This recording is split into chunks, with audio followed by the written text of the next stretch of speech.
بسم الله الرحمن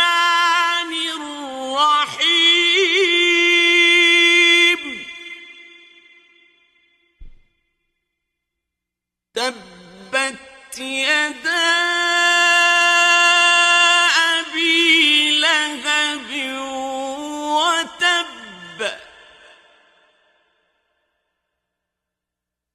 ما أغنى عنه ماله وما كسب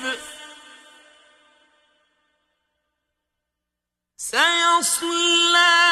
نارا ذات لهب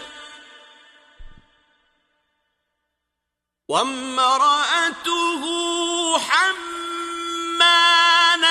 الحطب في جيدها